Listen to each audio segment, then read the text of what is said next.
ഏതായാലും നിലവിൽ ലഭ്യമായ വിവരമനുസരിച്ച് 169 പേർ 242 പേരാണ് വിമാനത്തിലുണ്ടായിരുന്നത്. 230 യാത്രക്കാർ കൂടാതെ 2 പൈലറ്റുമാർ, വിമാനത്തിലെ മറ്റു ജീവനക്കാരടക്കം 242 പേർ. അതിൽ 169 പേർ ഇന്ത്യക്കാരാണ്, മറ്റുള്ളവർ വിദേശികളാണ്. പ്രത്യേകിച്ച് ബ്രിട്ടീഷ് പൗരന്മാരാണ്. ലണ്ടനിലേക്കുള്ള വിമാനമാണ്, അതുകൊണ്ട് തന്നെ ബ്രിട്ടീഷ് പൗരന്മാരാണ് എന്നാണ് ഇപ്പോൾ എയർ ഇന്ത്യ അടക്കം അറിയിക്കുകയും ചെയ്തിരിക്കുന്നത്. ഏതായാലും ഇതിൽ പരമാവധി ആളുകളെ രക്ഷിക്കാനുള്ള ശ്രമമാണ് ഈ ഘട്ടത്തിൽ നടക്കുന്നത്.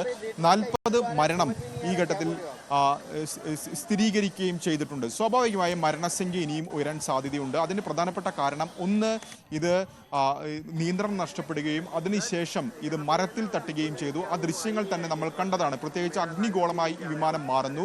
മാത്രവുമല്ല അത് നടക്കുകയും ചെയ്തു. ഈ അപകടം നടന്ന സ്ഥലവും പ്രത്യേകിച്ച് ഒരു ജനവാസ മേഖലയാണ്, പ്രത്യേകിച്ച് ഫ്ളാറ്റുകൾ ഉള്ള മേഖലയാണ്. അതുകൊണ്ട് തന്നെ അവിടങ്ങളിലുള്ള ആളുകൾ കൂടി അപകടം പറ്റാനുള്ള സാധ്യത കൂടിയുണ്ട്. ദൃശ്യങ്ങൾ വരുന്നതനുസരിച്ച് അല്ലെങ്കിൽ അതിൽ നിന്ന് മനസ്സിലാക്കുന്നതനുസരിച്ച് ഏതാണ്ട് 3-4 ഫ്ളാറ്റുകൾക്കാണ് ഇത്തരത്തിൽ തീ പിടിച്ചിരിക്കുന്നത്. അവിടേക്ക് പുക കടക്കുകയും ചെയ്തിട്ടുള്ളത്. അത്തരത്തിൽ വലിയൊരു അപകടം തന്നെയാണ് സംഭവിക്കുകയും ചെയ്തിരിക്കുന്നത്. ഏതായാലും നിലവിൽ ലഭിക്കുന്ന പ്രാഥമിക നിഗമനം അനുസരിച്ച് 1:39 ഈ അപകടം നടക്കുന്നത്. കാരണം അഹമ്മദാബാദ് വിമാനത്താവളത്തിലെ റൺവേ 23 നിന്നാണ് ഈ വിമാനം പറന്നു വരുന്നത്. ഏതാണ്ട് പറന്നു വരുന്ന തൊട്ട് പിന്നാലെ ഇത്തരത്തിൽ അപായ സൂചന, മെയ്ഡേ കോൾ ലഭിച്ചിരിക്കുന്നു എയർ ട്രാഫിക് കൺട്രോൾ റൂമിന്.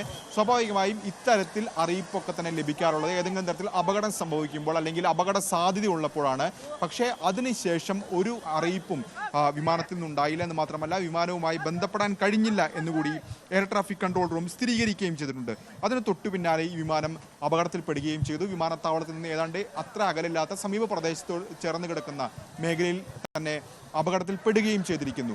സ്വാഭാവികമായും ഇപ്പോൾ രക്ഷാപ്രവർത്തനം നടക്കുകയാണ്. കാരണം അവിടെ കൂടുതൽ പരമാവധി ആളുകളെ ഇത്തരത്തിൽ സുരക്ഷാ കേന്ദ്രങ്ങളിലേക്ക് മാറ്റാനുള്ള ശ്രമമാണ് ഇപ്പോൾ ഈ ഘട്ടത്തിൽ നടന്നുകൊണ്ടിരിക്കുകയും ചെയ്യുന്നത്. ഏതായാലും മരണസംഖ്യ ഉയരാൻ സാധ്യതയുണ്ട് എന്ന വിവരമാണ് ഇപ്പോൾ ലഭിച്ചിരിക്കുന്നത്. ഏതായാലും നിലവിൽ രക്ഷപ്പെടുത്തിയ ആളുകളൊക്കെ തന്നെ നഗരത്തിലെ വിവിധ ആശുപത്രികളിലേക്ക് കൊണ്ടുപോയിട്ടുണ്ട്. മാത്രമല്ല തീ ഒരുവിധം നിയന്ത്രണ വിധേയമായിട്ടുണ്ട് എന്ന പ്രതികരണം കൂടി ഇപ്പോൾ NDRFിൻ്റെയും ഫയർഫോഴ്സിൻ്റെയും പോലീസിൻ്റെയും ഒക്കെ തന്നെ ഭാഗത്തുനിന്ന് ലഭിച്ചുകൊണ്ടിരിക്കുകയും ചെയ്യുന്നു. ഏതായാലും കൂടുതൽ ആളുകളെ ജീവൻ രക്ഷിക്കുക എന്നതിനാണ് ഇപ്പോൾ ഈ ഘട്ടത്തിൽ മുൻഗണന നൽകുന്നതെന്ന് തന്നെയാണ് സംസ്ഥാന സർക്കാരും പോലീസും ഒക്കെ തന്നെ അറിയിക്കുകയും ചെയ്തിട്ടുള്ളത്. സജിത്ത്. 40 മരണം സ്ഥിരീകരിച്ചിരിക്കുന്നു. രാജ്യം കണ്ട വലിയ ഒരു വിമാന ദുരന്തമായി ഇത് മാറുകയാണ്. അതിൻ്റെ വിശദാംശങ്ങളാണ് ഇപ്പോൾ പുറത്തു വന്നുകൊണ്ടിരിക്കുന്നത്. സർദാർ വല്ലഭായ് പട്ടേൽ വിമാനത്താവളത്തിൽ നിന്നും, അഹമ്മദാബാദിലെ വിമാനത്താവളത്തിൽ നിന്നും 1:38 ഉച്ചയ്ക്ക് 1:38 ലണ്ടൻ ലക്ഷ്യമായി പറന്നുയർന്ന വിമാനം, എയർ ഇന്ത്യ വിമാനമാണ് അപകടത്തിൽപ്പെട്ടിരിക്കുന്നത്. പറന്നുയർന്ന് 5 മിനിറ്റിനുള്ളിൽ തന്നെ തകർന്നു വീണു എന്നതാണ് സാഹചര്യം. 675 അടി മുകളിൽ നിന്നും വിമാനം താഴേക്ക് പതിച്ചു. അപകട കാരണം എന്താണ്? അപകടത്തിന് ഇടവെച്ച സാഹചര്യം എന്തായിരുന്നു? 169 ഇന്ത്യൻ പൗരന്മാരാണ് ഉണ്ടായിരുന്നത്. ബ്രിട്ടീഷ് സ്വദേശികളും ബ്രിട്ടീഷ് പൗരന്മാരും 52 ബ്രിട്ടീഷ് പൗരന്മാരും ഉൾപ്പെട്ടിരുന്നു ഈ യാത്രാ സംഘത്തിൽ എന്ന വിവരം കൂടി വരുന്നുണ്ട്. ഞെട്ടിക്കുന്ന വിവരങ്ങളാണ്. അപകടത്തിന് ഇടവെച്ച സാഹചര്യം എന്താണ്? എന്തുകൊണ്ട് ഈ അപകടം സംഭവിച്ചു എന്ന നിരവധി ചോദ്യങ്ങളാണ്.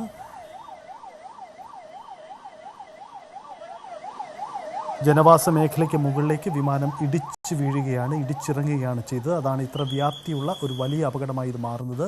നിലവിൽ 40 മരണം സ്ഥിരീകരിക്കപ്പെടുന്നു. കൂടുതൽ മരണമുണ്ടായേക്കാം. കാരണം മരണസംഖ്യ ഉയരാനുള്ള സാധ്യതയുണ്ട്. നാശനഷ്ടങ്ങൾ അത്ര വലുതാണ്. രക്ഷാപ്രവർത്തനങ്ങൾ വേഗത്തിൽ മുന്നോട്ട് കൊണ്ടുപോവുകയാണ്. അതാണിപ്പോൾ അവിടുത്തെ സാഹചര്യം. അത് മുന്നോട്ട് പോവുകയാണ്. ഒട്ടും പ്രതീക്ഷിക്കാത്ത, തികച്ചും അപ്രതീക്ഷിതമായൊരു വിമാന ദുരന്തമാണ് സംഭവിച്ചിരിക്കുന്നത്. കാരണം പറന്ന് ഉയർന്ന് ഉടൻ തന്നെ ഇത്തരം വലിയൊരു അപകടത്തിന് ഇടവെച്ചു എന്നത് തന്നെയാണ് ഞെട്ടിക്കുന്ന സാഹചര്യമുണ്ടായത്. വളരെ വേഗത്തിൽ വളരെ വലിയ തരത്തിലുള്ള ദുരന്തം കൂടമായി മാറുകയാണ്. ബോയിങ് വിമാനമാണ് തകർന്നു വീണത്. ഇതിനിടയിൽ ചില മറ്റു വാർത്തകൾ കൂടി വരുന്നുണ്ട്. ബോയിങ്ങിൻ്റെ ഷെയർ മാർക്കറ്റിൽ വലിയ തകർച്ച ഉണ്ടാകുന്നു. 7.5% ഡൗൺ തകർച്ച രേഖപ്പെടുത്തുന്നു എന്നതാണ് സാഹചര്യം. ഇന്ത്യയിലെ ഈ വിമാന അപകടം ബോയിങ്ങിന് വലിയ തരത്തിൽ അവരുടെ ഷെയർ മാർക്കറ്റിൽ നഷ്ടമുണ്ടാക്കിയിട്ടുണ്ട് എന്ന വിവരങ്ങൾ കൂടി പുറത്തു വരുന്നുണ്ട്. എയർ ഇന്ത്യയുടെയും ഔദ്യോഗികമായ ചില സ്ഥിരീകരണങ്ങൾ വരുന്നുണ്ട്. എന്തായാലും ഞെട്ടിക്കുന്ന സാഹചര്യം തന്നെയാണ്. രാജ്യം അങ്ങേയറ്റം നടുങ്ങി നിൽക്കുകയാണ്. എന്താണ് സംഭവിച്ചത്, എങ്ങനെയാണ് ഈ അപകടത്തിന് ഇടവെച്ചത് എന്ന സാഹചര്യം. അല്പസമയത്തിനുള്ളിൽ തന്നെ അമിത്ഷാ അവിടേക്ക് യാത്ര തിരിക്കും. 5 മണിയോടുകൂടി അഹമ്മദാബാദിൽ കേന്ദ്ര ആഭ്യന്തരമന്ത്രി എത്തിച്ചേരുമെന്നാണ് പ്രതീക്ഷിക്കുന്നത്. അത്തരത്തിലാണ് ഇപ്പോൾ അവിടുത്തെ സാഹചര്യം. രാജ്യത്തെ എല്ലാ രാഷ്ട്രീയ നേതാക്കളും എല്ലാവരും അപകടത്തിൽ അനുശോചനം രേഖപ്പെടുത്തുന്നു, ഞെട്ടൽ രേഖപ്പെടുത്തുന്നു.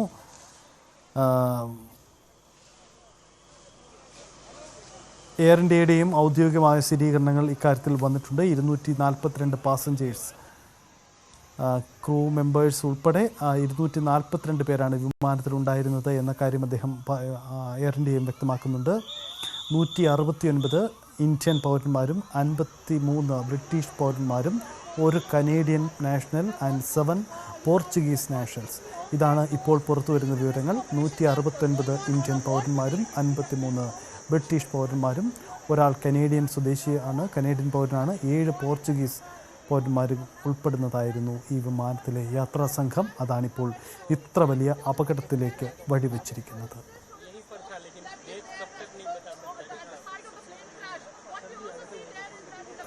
രാകേഷ് തുടരുന്നുണ്ട്. രാകേഷ്, നമുക്ക് പറന്നുയർന്ന ഉടൻ തന്നെ ഒരു അപകടം, അതുതന്നെയാണ് സ്വാഭാവികമായും ഇതിൽ പ്രത്യേകത, എന്തെങ്കിലും അസ്വാഭാവികതകൾ കൂടുതൽ ഉണ്ടാവുന്നത്. അന്താരാഷ്ട്ര വിമാന സർവീസുകളിലും മറ്റും നമുക്കറിയാം പല തരത്തിലുള്ള സെക്യൂരിറ്റി ചെക്ക്, സുരക്ഷാ പരിശോധന പൂർത്തിയാക്കുന്നതാണ്. വിമാനത്തിൽ എൻ്റെ ലാൻഡിങ് ടേക്ക് ഓഫ് സമയത്ത് തന്നെ എന്തെങ്കിലും സംശയം തോന്നിയാൽ അതൊക്കെ കൃത്യസമയത്ത് റിപ്പോർട്ട് ചെയ്യപ്പെടുന്നതാണ്. അത്തരം സൂചനകളില്ലാതെ പറന്നുയർന്ന 5 മിനിറ്റിനുള്ളിൽ എങ്ങനെ ഈ അപകടം സംഭവിച്ചു എന്ന ചോദ്യം ഒരുപക്ഷെ വലിയ അന്വേഷണത്തിന് ഇടവച്ചേക്കാം, അല്ലേ? അതെ സജിത്ത്, ഒപ്പം തന്നെ വിമാനത്തിൽ ഉണ്ടായിരുന്നവരുടെ വിവരങ്ങൾ സംബന്ധിച്ച ഒരു പ്രതികരണം ഇപ്പോൾ എയർ ഇന്ത്യയുടെ ഭാഗത്ത് നിന്ന് വന്നിട്ടുണ്ട്. അതായത് എയർ ഇന്ത്യ പുറത്തിറങ്ങിയിരിക്കുന്ന 2ാമത്തെ വാർത്താക്കുറിപ്പിൽ ഇക്കാര്യം വിശദീകരിക്കുന്നുണ്ട്. എയർ ഇന്ത്യ സൂചിപ്പിക്കുന്ന കാര്യം, ഒന്ന്, ഈ അപകടം വിമാനം പറന്നു വരുന്ന സമയം 1:38, അതായത് 1:38 അഹമ്മദാബാദിൽ നിന്ന് ലണ്ടനിലേക്ക് വിമാനം പറന്നു വരുന്നത്.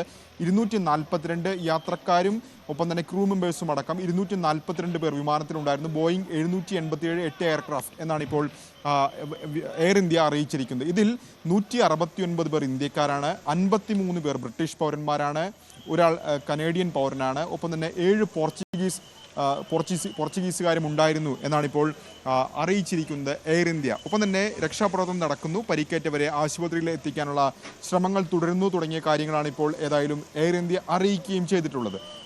സജിത് സൂചിപ്പിച്ച പോലെ തന്നെ എന്തുകൊണ്ട് ഇത്തരം അപകടം നടന്നു എന്നൊക്കെ തന്നെ ഇനി അന്വേഷണത്തിൽ അറിയേണ്ട കാര്യമാണ്. സ്വാഭാവികമായും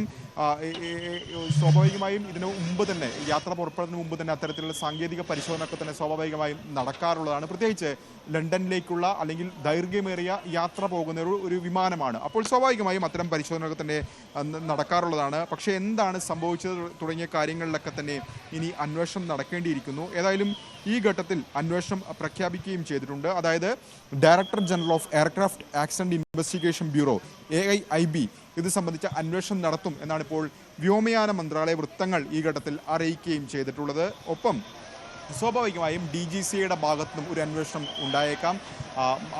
സർക്കാരിൻ്റെ ഭാഗത്തുനിന്ന്, പ്രത്യേകിച്ച് ഗുജറാത്ത് സർക്കാരിൻ്റെ ഭാഗത്തുനിന്ന് ഒരു പ്രതികരണങ്ങൾ, ഇതെന്താണ് സംഭവിച്ചത്, വിമാനത്താവള അധികൃതരുടെ ഒക്കെ തന്നെ ഭാഗത്തുനിന്ന് നടക്കാനും സാധ്യതയുണ്ട്. എയർ ഇന്ത്യയും സ്വാഭാവികമായും ഇനി ഇക്കാര്യത്തിൽ കൂടുതൽ വിശദീകരണം നൽകേണ്ടി വരും. ഏതായാലും ഈ ഘട്ടത്തിൽ അത്തരം കാര്യങ്ങളിലേക്കൊന്നും തന്നെ സർക്കാരോ അല്ലെങ്കിൽ അധികൃതരോ കടന്നിട്ടില്ല. കാരണം രക്ഷാപ്രവർത്തനം ഇപ്പോഴും നടക്കുന്നുണ്ട്. രക്ഷാപ്രവർത്തനത്തിൽ പരമാവധി പേരെ രക്ഷിക്കാനുള്ള ശ്രമങ്ങളാണ് ഈ ഘട്ടത്തിൽ നടന്നുകൊണ്ടിരിക്കുകയും ചെയ്തത്. ഏതായാലും അഹമ്മദാബാദ് സിവിൽ ആശുപത്രിയിൽ 40 മൃതദേഹങ്ങൾ എത്തിച്ചിട്ടുണ്ട് എന്നാണ് വിവരങ്ങളാണ് ഇപ്പോൾ നമുക്ക് ലഭിച്ചിരിക്കുന്നത്. ഏതായാലും 13 പേർ ഇതിൽ കുട്ടികളാണ്, വിമാനത്തിൽ ഉണ്ടായിരുന്ന 13 പേർ കുട്ടികളാണ് എന്ന വിവരങ്ങൾ കൂടി ഈ ഘട്ടത്തിൽ പുറത്തു വരികയും ചെയ്യുന്നുണ്ട്. ഏതായാലും പരമാവധി തീ അണയ്ക്കാനുള്ള ശ്രമങ്ങൾ കഴിഞ്ഞിട്ടുണ്ട്.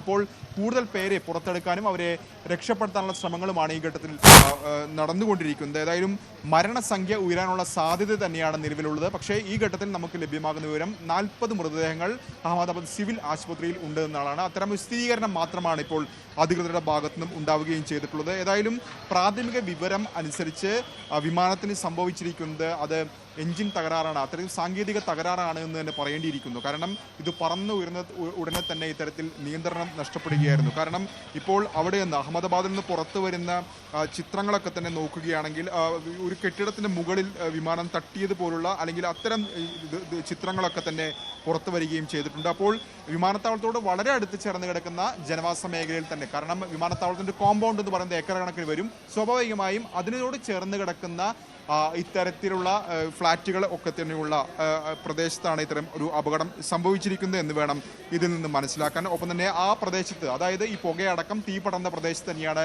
കസ്റ്റംസിൻ്റെ അടക്കം ഓഫീസുകളുള്ളത്. ആ മേഖലയിലാണ് ഈ അപകടം നടന്നിട്ടുള്ളതെന്നാണ് ഇപ്പോൾ പുറത്തു വരുന്ന വിവരം. സജിത്ത്.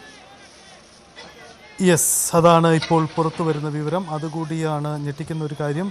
ഒപ്പം മറ്റു ചില വിവരങ്ങൾ കൂടി പുറത്തു വരുന്നുണ്ട്. അതായത് അവിടുത്തെ ഒരു സമീപത്തെ ഒരു കോളേജിൻ്റെ മെസ്സിന് മുകളിലേക്കാണ് ഈ വിമാനം തകർന്നു വീണത് എന്ന ചില വിവരങ്ങൾ കൂടി പുറത്തു വരുന്നുണ്ട്. അത് വലിയ നാശനഷ്ടത്തിന് ഇടവയ്ക്കുകയും നിരവധി പേരുടെ മരണത്തിനും ഇടവെച്ചു എന്നതൊക്കെ ചില അനൗദ്യോഗിക റിപ്പോർട്ടുകളായി കൂടി പുറത്തു വരുന്നുണ്ട്. എന്തായാലും ആശങ്കപ്പെടുന്ന സാഹചര്യമാണ്, അങ്ങേയറ്റം ഞെട്ടിക്കുന്ന സാഹചര്യമാണ്. രാകേഷ്, ഒരു കാര്യം കൂടി